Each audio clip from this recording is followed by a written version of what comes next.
When we think of world cinema, we think of real filmmaking, superbly crafted performances, smart stories, originality. Spain has Almodovar, Italy has Fellini. When you think of Japan, you think of Kurosawa. What about India? Well, it's just chamak damak dishum dishum Bollywood. Or is it? It's not quite that black and white. There's a cinematic civil war erupting to prove to the rest of the world that India has so much more to offer. And the battle begins here in Britain.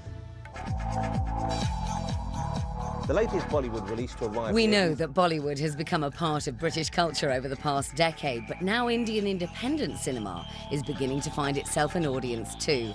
The Tate Modern, an institution known for pushing artistic boundaries, has brought an exhibition of experimental film to these shores called Cinema of Prayoga. Stuart Comer is curator of film at Tate Modern and is the man behind the project. What made you choose Cinema of Prayoga as something to not only exhibit but then tour? Cinema of Prayoga is a term that specifically means experimental. But it's also very much a kind of filmmaking that exists in India that is contrary to the Bollywood filmmaking industry. And we really want to just create an aperture, a gateway into this incredibly exciting body of work. Now, why choose experimental cinema as opposed to Bollywood, which in a sense would guarantee you a huge audience? The primary agenda is to expose an audience to films that really have not been seen in the UK. So it's really, I mean, Tate is here to present opportunities for people to see more obscure work like this. Do you think it will encourage other people to make movies like this? To show, younger artists in particular this kind of work, which doesn't play by the rules, is essential to any kind of experimental spirit that might exist in the culture. Until autumn this year, the Cinema of Prayoga project will be touring the country with selected films which actually showcase the development of Indian art cinema over a period of 90 years. These include The Secret History of India, films from 2 founding periods of Indian cinema. Unseen India, music, poetry, dance, documentary, all reflecting very, very different modern Indian identities. And Indian video art, Between Myth and History, films which chart the rapidly changing Indian society.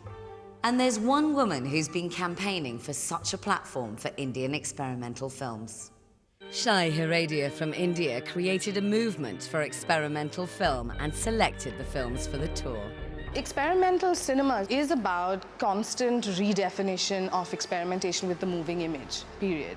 And looking at that at various points in time and, being critical of that and exploring that. So the 3 sets of films that are going to be touring, why have you chosen those particular films? The idea was to look at Phalke's work and look at him as a film artist and not as the father of filmmaking. Films division, I think what was happening at films division at that time, in that period in the 60s and 70s, was extremely significant. I think it was one of the most distinct movements of experimentation with the material of film that has ever happened really in India. Then the second body of work, one of the pieces that stood out for me was Bomb Gay. It's illegal to be homosexual in India. Extremely radical for its time, both in terms of the style of it, using poetry, and in terms of the representation and the imagery in it. Speaking isn't allowed inside the library. And the piece with the actor putting in his tongue, which is... That's Kali Ghat Fetish, basically about a cross-dressing transsexual devotee of Kali.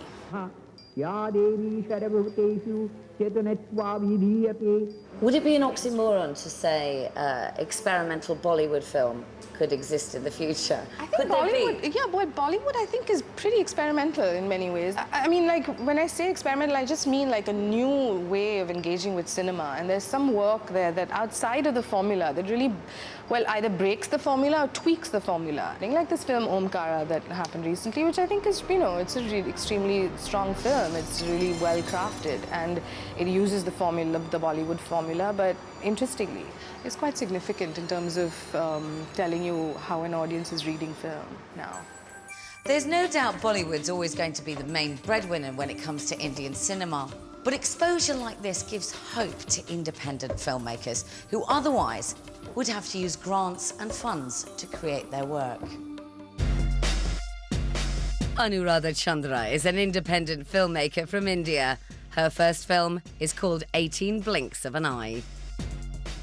It really started with me just being fascinated with the idea of time, and I still am. It's just a really complex and very elusive idea. Film is very, very dependent on time. It is intrinsically a time-based medium, and a medium therefore given very easily and very naturally to explore the idea of time. Or I'm much more interested in moving into more abstraction, but I'm just really tuned in to the way image works, on screen or in a moving image. That's the kind of filmmaking I sort of enjoy now, where it sort of really evolves. Can you see any of the elements of the sort of films that you make being taken into Bollywood to make it more visually arresting, more challenging to our headspaces, maybe? People could use some of the things one does into Bollywood, although unlikely, just because the kind of work at least I've been doing and I'm currently interested is very process-based, and that's not Bollywood at all. And no self-respecting tour would be complete without a book launch. Cinema Prayoga is no different. The book's editors, Karen Mirza and Brad Butler, are from nowhere. What is nowhere? Tell me. It's a physical space, but it's an idea that's become a physical space. So it's actually a place where artists can come and make work. We started to see work from India, which we'd never had access to before. So you then decided that you would bring out the book? For us, we didn't want to just do a catalogue.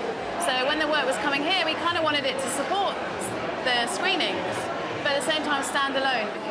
People don't get to see the film programmes, then at least they'll get access to read about the ideas, and then it will create a demand for wanting to see the films again. But we can really actually look at the full potential of beyond the screenings with the book, because it can go far deeper.